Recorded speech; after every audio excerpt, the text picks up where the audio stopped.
ನಾಡಿನ ಎಲ್ಲ ಹೃದಯವಂತರಿಗೂ ನಿಮ್ಮ ಪ್ರೀತಿಯ ಕಲ್ಯಾಣ ಮಾಡುವ ಹೃತ್ಪೂರ್ವಕ ನಮಸ್ಕಾರಗಳು. ಈ ಸುದ್ದಿ ಮನೆಗೆ ನಾನು ಈಗ ಮೊದಲ ಹೆಜ್ಜೆ ಬಂದಿದ್ದೀನಿ.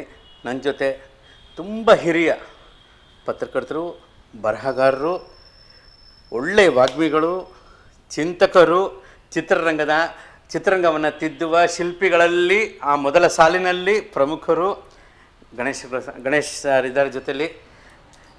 ಗಣೇಶ್ ಕಾಸರಗೋಡು ಸರ್ ಹೆಸರು ಕೇಳಿದ್ರೆ ಚಿತ್ರರಂಗದಲ್ಲಿ ಒಂದಷ್ಟು ಜನ ಗೌರವ ಕೊಡ್ತಾರೆ, ಅಂದರೆ ಒಂದಷ್ಟು ಜನ ಹೆದರ್ತಾರೆ. ಯಾಕೆ ಅಂತ ಗೊತ್ತಿಲ್ಲ, ಅದು ಗೊತ್ತಿಲ್ಲ. ಅದನ್ನು ರಿವ್ಯೂ ಬರೆದಾಗ ಕೂಡ ಅಲ್ಲಿ JK ಅಂತ ಇದ್ಬಿಟ್ರೆ ನಮ್ಗೆ ಯಾಕೆ ಅಂತ ಹೋಗ್ಬಿಡ್ತಾರೆ ನೋಡೋದಿಲ್ಲ, ಆ ಥರ ಇದೆ. ಆದರೆ ವಾಸ್ತವವಾಗಿ ಮೂಲದಲ್ಲಿ ತುಂಬ ಸಿಂಪಲ್, ತುಂಬ ಹೃದಯವಂತರು. ಬಟ್ ಏನಂದರೆ ಅವರು ಆ ಅಚ್ಚುಕಟ್ಟುತನ, ಆ ಸ್ಟ್ರಿಕ್ಟು, ಒಂದು ನಿಷ್ಠುರತೆ, ನೇರ ನಿಷ್ಠುರತೆ ಇರೋದರಿಂದ ಇಲ್ಲಿ ಚಿತ್ರರಂಗದಲ್ಲೇ ನೇರ ನಿಷ್ಠುರತೆನ ಯಾರೂ ಇಷ್ಟಪಡಲ್ಲ. ಸ್ವಲ್ಪ ಬೆಣ್ಣೆ ಸವರಿ ಅದ್ರ ಮೇಲೆ ಒಂಚೂರು ಸಾಸ್ ಹಾಕಿ, ಆ ಸಾಸ್ ಮೇಲೆ ಒಂದು ರೂಪಾಯಿ ಕಾಸು ಹಾಕಿ ಇವೆಲ್ಲ ಇದು ಜಾಸ್ತಿ ಇಷ್ಟಪಡೋದ್ರಿಂದ ನೇರ ನಿಷ್ಠುರವಾದಿಗಳನ್ನು ಜಾಸ್ತಿ ಜನ ಇಷ್ಟಪಡಲ್ಲ. ಆದರೂ ಕೂಡ ಸರ್ ನಿಮ್ಮ ಬರಹಗಳು ಒಂದ್ಸರಿ ಇಂಥವ್ರಿಗೂ ನನ್ನನ್ನು ಇಂಟ್ರೊಡ್ಯೂಸ್ ಮಾಡ್ತಿದ್ದೀರಿ. ಇಲ್ಲ ಇಂಟ್ರೊಡಕ್ಷನೇ ಬೇಡ ಕಲ್ಯಾಣ ಅಷ್ಟೇ. ಇಲ್ಲ ಸರ್, ಅದು ನಿಮ್ಮ ಪ್ರೀತಿ. ಯಾಕಂದ್ರೆ ನಾನು ಚಿತ್ರರಂಗಕ್ಕೆ ಬಂದ ಆರಂಭದಿಂದ ನಾನು ಬಂದು ಸರ್, ನಾನು ಹಂಸಲೇಖ ಸರ್ ಹತ್ರ ಶಿಷ್ಯವರ್ತಿ ಮಾಡ್ತಿದ್ದು ತಮಗೆ ಗೊತ್ತು. ನಾನು ಕೆಲಸ ಅಂತ ಶುರು ಮಾಡಿ, ತುಂಬ ಬಾಲ್ಯದಲ್ಲೇ ಬಂದೆ, ಕೆಲಸ ಅಂತ ಶುರು ಮಾಡಿ 30 ವರ್ಷ ಆಯ್ತು ಸರ್. ಇನ್ನೂ ಕೂಡ ಕಲಿತಾ ಇದ್ದೀನಿ, ಬರಿತಾ ಇದ್ದೀನಿ. ನಾನು ಆವಾಗಲಿಂದಲೂ ಕೂಡ ನನಗಿಂತ ಸೀನಿಯರ್ ಮೋಸ್ಟ್ ನೀವು ಎಷ್ಟು ನಿಮ್ಮ ಬಗ್ಗೆ ತುಂಬ ಗೌರವ. 46 ವರ್ಷ ಆಯ್ತು ಸ್ವಾಮಿ.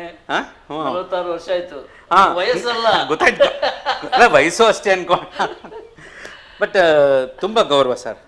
ನೀವು ನಿಮ್ಮ ಸಾಲಲ್ಲಿದ್ದ ಎಲ್ಲ ಹಿರಿಯರು ನನಗೆ ಚೆನ್ನಾಗಿ ಗೊತ್ತು. ಅದೊಂದು ಗೋಲ್ಡನ್ ಇರ ಖಂಡಿತವಾಗ್ಲೂ ತುಂಬ ಗೋಲ್ಡನ್ ಇರ ಅದು. ಬಟ್ ಆಗ್ಲಿಂದನೂ ನಿಮ್ಮ ಹತ್ರ ತುಂಬ ಬರೋಕ್ಕೆ ಎಷ್ಟೋ ಜನ ಪ್ರಯತ್ನ ಮಾಡಿದ್ದಾರೆ. ಆದರೆ ನೀವೆಲ್ಲರೂ ಪ್ರೆಸ್ ಮೀಟಲ್ಲಿ ಕೂತ್ರೆ ನಿಮ್ಮ ಅಕ್ಕಪಕ್ಕ ಸೀಟಲ್ಲಿ ಯಾರು ಕೂರಲ್ಲ ಅಂತ ನೀವೇ ಹೇಳಿದ್ರಿ. ಪ್ರೆಸ್ ಮೀಟಲ್ಲಿ ನಾನು ಈಗ ಕೂತ್ಕೊಳ್ತೇನೆ ಅಂತ ಇಟ್ಕೊಳ್ಳಿ, 2 ಸೀಟು ಖಾಲಿ, 3ನೇ ಸೀಟ್ನಲ್ಲಿ ಕೂತ್ಕೊಂಡಿದ್ದಾರೆ, 3 ಸೀಟ್. ನಾನು ಯಾಕೆ ಅದು ಗೌರವನ, ಭಯನೋ, ಪ್ರೀತಿನೋ, ವಿಶ್ವಾಸ ಏನು ಗೊತ್ತಿಲ್ಲ ನನಗೆ. ಭಯ ಮಿಶ್ರಿತ, ಗೌರವ ಮಿಶ್ರಿತ ಪ್ರೀತಿ ಎಲ್ಲ ಸೇರ್ಕೊಂಡು ಆ ಥರ ಇದೆ. ಬಟ್ ಸುದ್ದಿ ಮನೆಗೆ ಈ ಕಚೇರಿಯ ಈ ಆವರಣ, ಇಲ್ಲಿ ನಡೀತಿರುವಂಥ ಮೊದಲ ಸಂದರ್ಶನ, ಅದು ತಮ್ಮ ಜೊತೆ. ಅದಕ್ಕೆ ಥ್ಯಾಂಕ್ ಯು ಸರ್. ಅದಕ್ಕೆ ಇಲ್ಲಿ ಬಂದ ತಕ್ಷಣ ಸಾರ್ ಹತ್ರ ಸಾಹೇಬರು, ಈ ಮನೆಯ ಸಾಹೇಬರು, ನಾನು ಅದೇ ಅಂದ್ಕೊಂಡಿದ್ದು, ಎಲ್ಲರ ಖಾಸಗಿ ವಿಷಯ, ಕೌಟುಂಬಿಕ ವಿಷಯ, ಸಾಲ ಸೋಲ ಮಾಡಿದ್ದು, ಮನೆ ಮಠ ಮಾರ್ಕೊಂಡಿದ್ದು ಎಲ್ಲ ಬಿಟ್ಬಿಟ್ಟು ಇನ್ನು ನಾವು ಸತ್ತೋಗ್ತೀವಿ ಅಂದ್ಕೊಳ್ಳಿ. ಇನ್ನು ಮುಂದಿನ 20 ವರ್ಷಕ್ಕೆ ಒಂದು ಮೋಟಿವೇಶನ್ ಸಸಿ ನೆಟ್ಟು, ಆ ಸಸಿ ಮರವಾಗಿ ಮುಂದೆ 20 ವರ್ಷದ ನಂತರ ಬರುವಂಥವ್ರಿಗೆ ಸಣ್ಣದೊಂದು ಆಶ್ರಯ ಸಿಕ್ಬಿಟ್ರು ಕೂಡ ಈ ಸಂದರ್ಶನ ಸಾರ್ಥಕವಾಗ್ಬೋದು. ಅಷ್ಟೇನು ದೊಡ್ಡದಾಗಿ ಅಂತ ನಾನು ಭಾವಿಸ್ತಾ ಇಲ್ಲ, ಸಣ್ಣ ಒಂದು ಅಂಬೆಗಾಲಾದರೂ ಕೂಡ ಆಗ್ಬೋದು ಅಂತ. ಫುಲ್ಲು ಪಾಸಿಟಿವ್ ಇಂಟರ್ವ್ಯೂ, ಲೈವ್ಲಿ ಆಗಿ ನಗ್ತಾ ಒಂದು ಮೋಟಿವೇಟ್ ಮಾಡ್ತಾ ಇರಬೇಕು ಅನ್ನೋದು ನಮ್ಮಿಬ್ಬರ ಅಪೇಕ್ಷೆ ಅಲ್ಲ ಸರ್. ಆ ರೀತಿ ಮಾಡೋಣ ಅಂತ.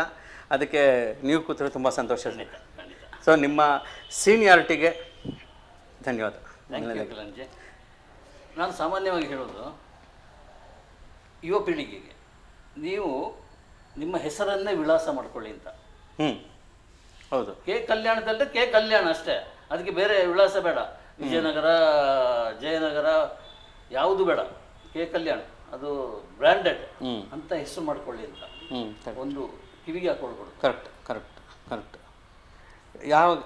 ಅದು ಯಾವಾಗ ಆಗಬಹುದು ಅಂದರೆ, ಕೆಲಸ ಮಾಡೋ ಸಮಯದಲ್ಲಿ ವಿಳಾಸ ಕಮ್ಮಿ ಮಾಡಿಕೊಂಡ್ರೆ ವಿಳಾಸ ಗಟ್ಟಿ ಆಗುತ್ತೆ. ಏನಂದರೆ ಅದಕ್ಕೊಂದು ಸಮಯ ಇಟ್ಕೊಂಡು, ನಿದ್ದೆ ಮಾಡೋಕ್ಕೆ ಈ ಸಮಯ, ಊಟ ಮಾಡೋಕ್ಕೆ ಈ ಸಮಯ, ಧ್ಯಾನ ಮಾಡೋಕ್ಕೆ ಈ ಸಮಯ, ಅದೇ ಥರ ಚಿಂತೆ ಮಾಡೋಕ್ಕೆ ಈ ಸಮಯ, ಯೋಚನೆ ಮಾಡೋಕ್ಕೆ ಈ ಸಮಯ. ಇಷ್ಟು ಗಂಟೆ ನಾನು ಚಿಂತೆ ಮಾಡೋ ಟೈಮು, ಇಷ್ಟು ಗಂಟೆ ನಾನು ಯೋಚನೆ ಮಾಡೋ ಟೈಮ್, ಇಷ್ಟು ಗಂಟೆ ನಾನು ಮನೆಯವ್ರಿಗೆ ಕೊಡೋ ಟೈಮ್. ಇನ್ನು ಇಷ್ಟು ಉಳಿದ ಟೈಮ್ ಫುಲ್ಲು ಕನ್ಸ್ಟ್ರಕ್ಟಿವ್ ಆಗಿ, ಪ್ರೊಡಕ್ಟಿವ್ ಆಗಿ ಮಾಡ್ಕೊಂಡು ಹೋಗಬೇಕು ಅಂತ. ನಮ್ಮ ಶಂಕರ್ನಾಗ್ ಸರ್ ನಿಮಗೆ ತುಂಬ ಆಪ್ತರಲ್ಲ, ಅವರು ಹೇಳೋರಲ್ಲ, ಒಂದು ಸತಿ ನಾವು ಜೀವನದಲ್ಲಿ ಮಲಗಿಬಿಟ್ರೆ ಮತ್ತೆ ನಮ್ಮನ್ನು ಎಪ್ಸೋರು ಯಾರು ಬರೋದೇ ಇಲ್ಲ. ಅದಕ್ಕೆ ಮುಂಚೆ ಎದ್ದಿರೋವಾಗಲೇ ಮಲಗೋದು ಕಮ್ಮಿ ಮಾಡಿ ಅಂತ. ಮಲಗೋದು ಇದ್ದೇ ಇದೆ, ಮಾಡೋದು ಇದ್ದೇ ಇದೆ. ಮಲಗುವುದು ಮುಳುಗುವುದು ಎರಡು ಕಮ್ಮಿ ಮಾಡಿಬಿಟ್ರೆ ಅಲ್ಲಲ್ಲಿ ಮುಳುಗುವುದು ಕಮ್ಮಿ ಆಗುತ್ತೆ. ಹಾಗೆ ಹೇಗಿದೆ ಲೈಫ್? ಚೆನ್ನಾಗಿದೆ ಸರ್, ಲೈಫ್ ಇಸ್ ಗುಡ್. ಏನೋ ಭವಿಷ್ಯ ಹೇಳ್ತಿರುತ್ತೆ? ಅಯ್ಯೋ ಇಲ್ಲ ಸರ್, ನನ್ನ ಭವಿಷ್ಯವೇ ನನಗೆ ಗೊತ್ತಿಲ್ಲ. ನನಗೆ ಆಸಕ್ತಿ ಇದೆ ಸರ್. ನನಗೆ ಆಧ್ಯಾತ್ಮ ಮತ್ತು ಈ ಯಾವುದು ಸನಾತನ ಧರ್ಮದ ಶಾಸ್ತ್ರಗಳಲ್ಲಿ ಏನು ಉಲ್ಲೇಖ ಆಗಿದೆ ಅದೆಲ್ಲ ನಾವು ಕಲಿಯೋದಕ್ಕೆ ನಮ್ಮ ಆಯುಷ್ಗಳು ಸಾಲದು. ಅದ್ರ ಮೇಲೆ ಗೌರವ ಇದೆ, ಆಸಕ್ತಿ ಇದೆ. ಹೆಜ್ಜೆ ಹೆಜ್ಜೆಗೂ ಗುರುಗಳು ಸಿಗ್ತಾ ಇರ್ತಾರೆ, ಅವ್ರ ಆಶೀರ್ವಾದ ತೊಗೊಂಡು ಕಲಿತಾ ಹೋಗೋದಷ್ಟೇ. ಈಗ ಯಾವ ಹಂತಕ್ಕೆ ಬಂದಿರಿ ಕಲಿತು? ಅದಕ್ಕೆ ಇದೆ ಅಲ್ವಲ್ಲ ಸರ್, ಈಗ ಕೈ ಲಿಮಿಟ್ ಇದ್ದರೆ ಹಂತ ಹೇಳ್ಬೋದು, ಅದು ಸ್ಕೈ ಲಿಮಿಟ್. ಅಲ್ಲ, ನಾನು ಹೇಳೋದು ಒಂದು ಜಾತಕ ಕೊಟ್ಟರೆ ಅದರ ಭವಿಷ್ಯ ನೀಡಲಿಕ್ಕಾಗತ್ತಾ? ಒಂದು ಹಂತಕ್ಕೆ ಪರಾಮರ್ಶೆ ಮಾಡ್ಬೋದು ಸರ್, ಒಂದು ಹಂತಕ್ಕೆ ಮಾಡ್ಬೋದು. ಅವರ ಹುಟ್ಟಿದ ಟೈಮುಗಳಿಗೆಲ್ಲ ಕರೆಕ್ಟಾಗಿದ್ದರೆ ಲೆಕ್ಕಾಚಾರ ಖಂಡಿತ ಮಾಡ್ಬೋದು. ಎಲ್ಲ ಮ್ಯಾಥಮೆಟಿಕ್ಸೇ, ಕಾಸ್ಮಿಕ್ ಮ್ಯಾಥಮೆಟಿಕ್ಸ್ ಇದು, ಅದರಲ್ಲಿ ಹೇಳ್ಬೋದು. ಹಿಂದೆಲ್ಲ ನಾವು ಚರ್ಚೆ ಮಾಡಿದ್ವಲ್ಲ ಸರ್, ಮುಂಚೆ ಎಲ್ಲ ಮಾಡಿದ್ವಿ ಆ ಥರ ಮಾಡಬಹುದು. ಇದೇ ಬಹುಶಃ ಈ ಏನಂದರೆ ಈ ಜ್ಯೋತಿಷ್ಯ ಜಾತಕ ಓದೋದೆಲ್ಲವೂ ಕೂಡ ಟ್ಯೂಷನ್ ಥರ.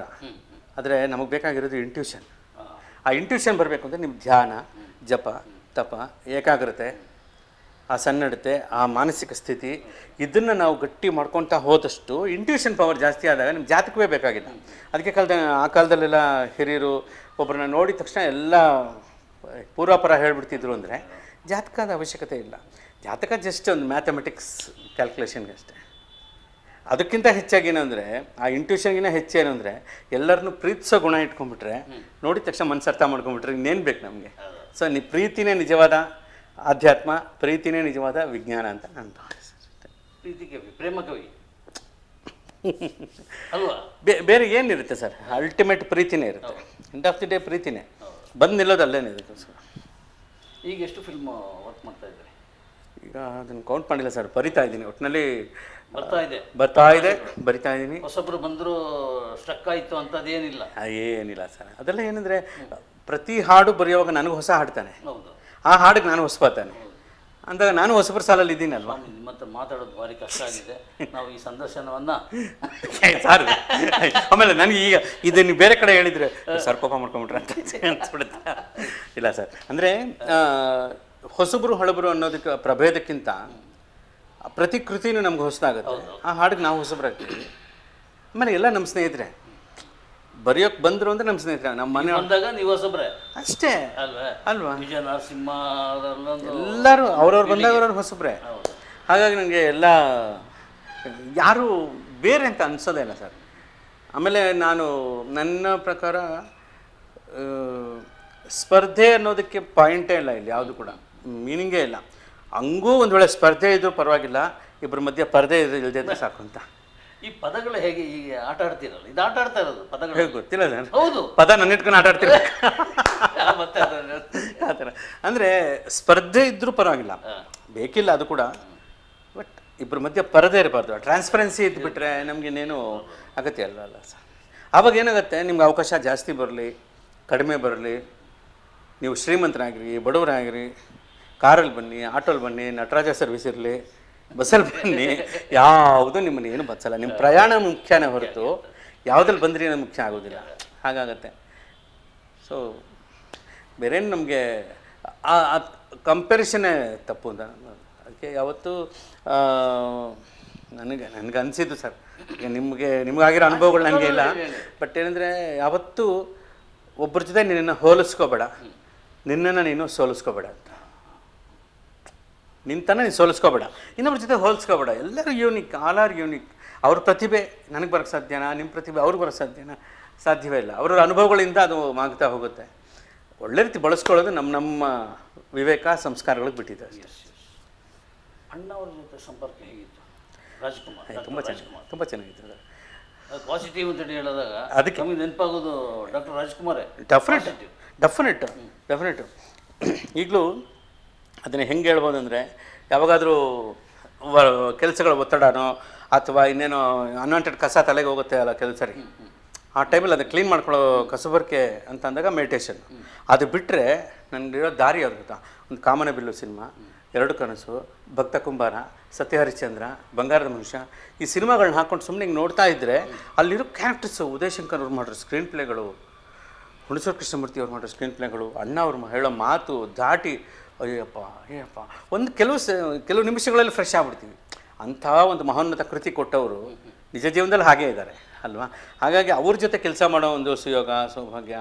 ಅವರ ಜೀವಮಾನ ಪರ್ವದ ಕೊನೆಯ ದಿನಗಳಲ್ಲಿ ಅವರು ಹಾಡಿದ ಬಹುತೇಕ ಹಾಡುಗಳು ನಾನೇ ಬರೆಯೋ ಅವಕಾಶ ಸಿಕ್ತು. ಅದನ್ನು ಪಾರ್ವತಮ್ಮ ತುಂಬ ಸತಿ ಹೇಳಿದರು. ನನಗೇನು ಗೊತ್ತಿಲ್ಲಪ್ಪ, ನಮ್ಮ ಉದಯ್ ಶಂಕರ್ ಹೋದ್ಮೇಲೆ ನಮ್ಮ ಯಜಮಾನ್ರ ಸಂಗ್ ನೀನೇ ಬರೀಬೇಕು ಅಂತ ಅವ್ರು ಹೇಳಿ ಒಂದಿನ ಹೀಗೆ ಆಯಿತು. ಅಣ್ಣವರು, ನಾನು, ವರದಪ್ಪ ಅವರಿದ್ದರು, ರಾಘಣ್ಣ ಕೂತಿದ್ರು, ಚೆನ್ನ ಅವ್ರ ಜೊತೆ ಚೆನ್ನಾನೂ ಇದ್ದರು. ಅಡುಗೆ ಮನೆ ಕಡೆ ಬಾಗಿಲ ಹತ್ರ ನಿಂತ್ಕೊಂಡು ಪಾರ್ವತಮ್ಮ ಅವರು ಕಾಫಿ ತಂದು ಕೊಡ್ತಾರೆ. ಅಲ್ಲಿ ಯಾವಾಗಲೂ ಊಟ ತಿಂಡಿ ಇರಂತಾರಲ್ಲ, ಅಲ್ಲಿ ಕೊಡ್ತಾ ಅವ್ರು ಹೇಳಿದ್ರು, ನೋಡಪ್ಪ ಕಲ್ಯಾಣು, ಯಾರಿಗೇನೇ ಅಂದ್ಕೊಳ್ಳಿ, ನಮ್ಮ ಯಜಮಾನ್ರ ಸಿನಿಮಾಗೆ ನಮ್ಮ ಯಜಮಾನ್ರ ಹಾಡು ನೀನೇ ಬರೀಬೇಕಪ್ಪ. ನಮ್ಮ ಉದಯಶಂಕರ್ ಬರೀತಿದ್ರಲ್ವ, ಆ ಥರ ನೀನೇ ಬರೆಯಪ್ಪ ಅನ್ನೋರು. ಅಯ್ಯೋ ಅಮ್ಮ, ನಾನು ಪ್ರಯತ್ನ ಮಾಡ್ತೀನಿ, ಇಲ್ಲಪ್ಪ ನೀವು ಬರೆಯಪ್ಪ ಅನ್ನೋರು. ಇಂಥ ಇದಪ್ಪ ಅಂತ. ಬಟ್ ಅವ್ರ ಮುಂದೆ ಕೂತಾಗ ನಾನು ಝೀರೋ ಆಗಿಬಿಡ್ತಿದ್ದೆ. ಹಾಗಾಗಿ ಆ ಪ್ರೇರಣೆಯಿಂದ ಬರ್ತಿತ್ತು ಹಾಡು. ಹಾಗಾಗಿ ಕೊನೆಯಲ್ಲಿ ಅಣ್ಣವರು ಸುಮಾರು ಹಾಡುಗಳು ಹಾಡಿದ್ರು. ಸೌಭಾಗ್ಯ ಅಷ್ಟೇ. ಅವರ ನಟನೆಗೆ ಬರೆಯೋಕ್ಕಾಗಲಿ, ಆ ವೇಳೆಗಾಗಲೇ ಇದು ತುಂಬ ಟ್ರಾನ್ಸ್ಫಾರ್ಮೇಷನ್ಸ್ ಇದ್ದಿದ್ದರಿಂದ ಒಂದು ಹಾಡು ಜನ ಅಣ್ಣವರೇ ಹಾಡಿದ್ರು. ಆ ದೇವರ ಹಾಡಿದು ನಮ್ಮಂತೆ ಎಂದು ಇರೋದು ಅಪ್ಪು ಸಿನಿಮಾದು. ಆಮೇಲೆ ವಿಧಿ ಬರಹ ಎಂಥ ಘೋರ, ಪ್ರೇಮಿಗಳ ದುರದುರ ಅಭಿ ಸಿನಿಮಾದು. ಆಮೇಲೆ ಕುರ್ಬನ ರಾಣಿಲಿ ಒಂದು ಸಿನಿಮಾ, ಮಿನುಗುತ್ತಾರೆ ಒಂದು ಹಾಡು. ಈ ಥರ ಒಂದು ಹಾಡಿಗೆ ಸ್ಫೂರ್ತಿಯಾದ ಹಿನ್ನೆಲೆ ಯಾವುದಾದ್ರು? ಈಗ ನಾನು ಒಂದನ್ನು ಹೇಳ್ತೀನಿ. ಉದಯಶಂಕರ್ ಬಲ್ಲಿ ಬಂದಾಗ ಜನಾರ್ದನ್ ಹೋಟೆಲ್ ಇರ್ತಾ ಇದ್ದೆ. ನನಗೊಂದು ಅಭ್ಯಾಸ ಇತ್ತು, ಏನು ಹೇಳದೆ ಫೋನ್ ಮಾಡದೆ ಸ್ಟ್ರೈಟ್ ಹೋಗ್ಬಿಡುದು, ನುಗ್ಗೋದು. ಸಿಕ್ಕಿದ್ರೆ ನನ್ನ ಅದೃಷ್ಟ, ಇಲ್ಲದಿದ್ದರೆ ನೋ ಪ್ರಾಬ್ಲಮ್, ನನಗೇನು ಚಿಂತೆ ಇಲ್ಲ. ಹಾಗೆ ಉದಯಶಂಕರ್ ರೂಮಿಗೆ ಹೋಗಿದ್ದೆ. ಹೋದಾಗ ಅವ್ರು ಬೆಳಿಗ್ಗಿನ ಕಾಫಿ ಕುಡಿತಾ ಇದ್ರು, ತಿಂಡಿ ತಿಂತಾ ಇದ್ರು. ತಿಂಡಿ ಏನು ಗೊತ್ತಾ, ಒಂದು ಹಾಲು, ಒಂದು ರಸ್, ಅದರಲ್ಲಿ ರಸ್ಕ್ ಅದ್ದಿ ತಿಂತಾ ಇದ್ರು. ಒಂದು ಪೀಸ್ ಬಿತ್ತು ಕೆಳಗೆ. ಬಿದ್ದಾಗ ಅದರ ಹೆಪ್ಪು ಇದೆಯಲ್ಲ, ಅದು ಅದ್ರ ಮೇಲೆ ಬಂತು. ಹೀಗೆ ತೆಗೆದು ಬಾಯಿಗೆ ಆಗ್ತಾ, ಇದು ಯಾವುದೋ ಹಾಡು ಕೇಳ್ದಾಗಿದ್ದೆಲ್ಲ ಅಂತ ಕೇಳಿದೆ. ಇದು ನಾನು ಡೈಲಿ ಮಾಡ್ತಾ ಇರೋದು ಆ ಹಾಡಿಗೆ. ಅಲ್ಲಲ್ಲಾದರೂ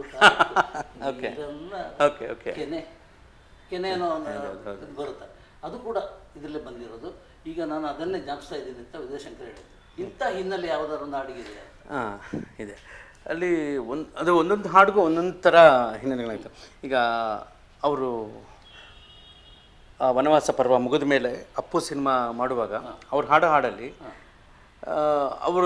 ಅವ್ರು ಹಾಡುವ ಹಾಡು ಅಂದರೆ ಹೇಗಿರಬೇಕು, ಸಿನಿಮಾ ಸನ್ನಿವೇಶಕ್ಕೆ ಮಾತ್ರ ಪೂರಕವಾಗಿಲ್ಲದೆ ಬೇರೆ ಒಂದು ಆಯಾಮ ಇರಬೇಕು ಅಂತ ನನಗೊಂದು ಆಸೆ ಇತ್ತು. ಅದಕ್ಕೆ ಅಪ್ಪಾಜಿ ಜೊತೆ ಕೂತ್ಕೊಂಡು ನನಗೇನು ಬರೀಬೇಕು ಅಂತ ನಾನು ಸುಮ್ಮನೆ ಝೀರೋ ಆಗಿ ಕೂತಿದ್ದೀನಿ, ನಿಮ್ಗೇನು ತೋಚಿತಾವ ಮಾತಾಡಿ ಅಂತ ಸುಮ್ಮನೆ ಹಂಗಂದೆ. ಅವ್ರು ಮಾತಾಡ್ತಾ ಇದ್ದಾಗ ಅವರು ಹೇಳ್ಕೊಳಕ್ಕಾಗ್ದಿರೋ ಕೆಲವು ಅನುಭವಗಳನ್ನು ಅಲ್ಲಲ್ಲಿ ಏನು ಬಂತು ಅದು ಗ್ರಹಿಸ್ಕೊಂಡು, ಆ ದೇವರ ಹಾಡಿದು ನಮ್ಮಂತೆ ಎಂದೂ ಇರೋದು, ಏನು ನಗು ಇರಲಿ ಅಳು ಇರಲಿ, ಒಂದು ಭರವಸೆ ಬೆಳಕು ಅಂದ್ಕೊಂಡು ಅದನ್ನು ಬರ್ಕೊಂಡು ಅವರ ಅನುಭವಗಳನ್ನು, ಈ ಕಾಲದ ಅಂಗೈಯಲ್ಲಿರೋ ಗಡಿಯಾರವೇ ನಾನು ನೀನು, ನಡೆಸೋನದೇ ಕೊನೆಯ ಮಾತು, ಈ ಭೂಮಿಯೇ ಸುರವೀಣೆಯೋ ನುಡಿಸೋನದೇ ಕೊನೆ ಮಾತು, ಈ ಥರ ಎಲ್ಲ ಫಿಲಾಸಫಿಕಲ್ ಆಗಿ ಇದನ್ನ ಬರೆದು ಅವರು ಹಾಡಿದರು. ಆಮೇಲೆ ಇನ್ನೊಂದು ವಿಧಿ ಬರಹ ಎಂಥ ಘೋರ ಹಾಡುವಾಗ ಅದು ಸನ್ನಿವೇಶಕ್ಕೆ ಹಾಡಿತ್ತು. ಆದರೆ ಅಪ್ಪಾಜಿ ಜೊತೆ ವರದಪ್ಪ ಅವ್ರ ಜೊತೆ ಕೂತಾಗ ಒಂದು ಈ ನಿನ್ನ ಕಣ್ಣಾಣೆ ಹಾಡಿದೆ. ಈ ನಿನ್ನ ಕಣ್ಣಾಣೆ ಹಾಡಲಿ. ಆ ಹಾಡು ಬರೆಯುವಾಗ ಅಂದರೆ ಸಾಮಾನ್ಯವಾಗಿ ಏನಂದರೆ ಅಪ್ಪು ಅವರು ಹತ್ರ ಬರ್ತಿರ್ಲಿಲ್ಲ, ದೊಡ್ಡವರೆಲ್ಲ ಕೂತಿದ್ದಾರೆ ಅಂತ ಅವರು ದೂರ ಇದ್ಬಿಡ ಅವ್ರ ಡಿಪಾರ್ಟ್ಮೆಂಟು ಅಂತ. ಇನ್ನು ರಾಘಣ್ಣನೂ ಜಾಸ್ತಿ ಬರ್ತಿಲ್ಲ, ವರದಪ್ಪ ಇದ್ದಾರಲ್ಲ ಫೈನಲ್ ಅಥಾರಿಟಿಗೆ. ಸೊ ನಾನು ವರದಪ್ಪ ಅವರು ಅಣ್ಣವ್ರೆಲ್ಲ ಕೂತ್ಕೊಂಡೆ. ಸರಿ, ನಾನೊಂದು ಚಿಕ್ಕ ಶೀಟಲ್ಲಿ ಪಲ್ಲವಿಗಳು ಬರೆಯೋದು, ಚರಣಗಳು ಬರೆಯೋದು ಬರಿತಾ ಇರುವೆ. ಅದು ನನಗೆ ವರದಪ್ಪ ಅವ್ರು ನೋಡೋರು. ಅವರಿಬ್ಬರು ಅದ್ಭುತ ಸಂಗೀತ ಜ್ಞಾನಿಗಳು, ಅಣ್ಣ ತಮ್ಮಂದಿರಿಬ್ಬರು. ಅವರು ಅದನ್ನು ನೋಡೋದು, ಹಾಡೋದು. ಸರಿ, ಹಾಗೇ ಮಾಡ್ತಾಯಿದ್ರು. ಸರಿ, ಒಂದು ಪಲ್ಲವಿ ಒಂದು ಚರಣ ಎಲ್ಲ ಆಯಿತು. ಇನ್ನೊಂದು ಚರಣ ಆಗಬೇಕು, ಎಷ್ಟೊತ್ತಾದರೂ ಬರ್ತಾಯಿಲ್ಲ. ನಾನು ಒಂದಷ್ಟು ಬರೆದಿದ್ದೆ, ಕೊಡೋದಕ್ಕೆ ಮನಸ್ಸಿಲ್ಲ ನನಗೆ, ಇದು ಇಷ್ಟ ಆಗುತ್ತೋ ಇಲ್ವೋ ಅಂತ ಸುಮ್ಮನೆ ಸ್ಯಾಂಡಲ್ ಪೇಪರ್ ಇಟ್ಕೊಂಡಿದ್ದೆ. ಅಂದರೆ ಪರವಾಗಿಲ್ಲ, ನಾಳೆ ಬರೆದಿದ್ರೆ ಆಯಿತು ಅಂದರು. ಸರಿ ಅಂತ ಎಲ್ಲ ಎದ್ದೊಳುವಾಗ ಪೇಪರ್ ಅದಂಗೆ ಕೆಳಗೆ ಬಿತ್ತು. ತಕ್ಷಣ ವರದಪ್ಪ ಅದ್ಯಾವ್ದು ಪೇಪರು ಅಲ್ಲ, ಸುಮ್ಮನೆ ಏನೋ ಗೀಚ್ಕೊಂಡಿದ್ದೀನಿ. ಪರವಾಗಿಲ್ಲ, ಕೊಡಿ ಅಂದರು. ಬೇಡ ಅಂತ ಪರವಾಗಿಲ್ಲ ಕೊಡಿ ಅಂದರು. ನೀವು ತೆಗೆದು ನೋಡಿದ್ರೆ ಅದರಲ್ಲಿ ಇತ್ತು ಲೈನು. ಸ್ವಲ್ಪ ಹೊತ್ತು ಹಿಂಗೆ ನೋಡ್ತಾಯಿದ್ರು. ನಾನು ಅದೇನೋ ಸುಮ್ಮನೆ ಏನೋ ಮೀಟಿಗೆ ಬರ್ಕೊಂಡಿದ್ದೀನಿ ಸೆಕೆಂಡ್ ಚರಣಕ್ಕೆ. ಹಿಂಗೆ ನೋಡ್ತಾ ಇದ್ರು. ನೋಟು ಹಿಂಗೆ ಕೂತೀವಿ. ವರದಪ್ಪ ಅಪ್ಪ ಇದು ನೋಡಿ ಅಂತ ತಮ್ಮ ಅಣ್ಣನ ಕೊಟ್ಟರು. ಅಣ್ಣ ಅವ್ರು ಹಿಂಗೆ ನೋಡ್ಬಿಟ್ಟು ಟ್ಯೂನಲ್ಲಿ ಹಿಂಗೆ ಆಡ್ಕೊಂಬಿಟ್ಟು ಹಿಂಗೆ ನೋಡಿದ್ರು. ಎದ್ದು ನಿಂತ್ಕೊಂಬಿಟ್ಟು ಹಂಗೆ ಪಂಚಂಗ್ ಸೆನ್ ಮಾಡ್ಕೊಂಡು ಅಲ್ಲಿ ಕೂತಿದ್ದೀನಿ. ಟಕ ಹತ್ತಿರ ನಡ್ಕೊಂಬಂದರು. ಬಂದ್ಬಿಟ್ಟು ಟಕ್ಕನ್ ಸೆಕೆಂಡ್ ಕೊಟ್ಟರು. ನಾನು ಸೆಕೆಂಡ್ ನಿಂತ್ಕೊಂಡು ಸೆಕೆಂಡ್ ಮಾಡಿ ನಮಸ್ಕಾರ ಮಾಡಿದೆ.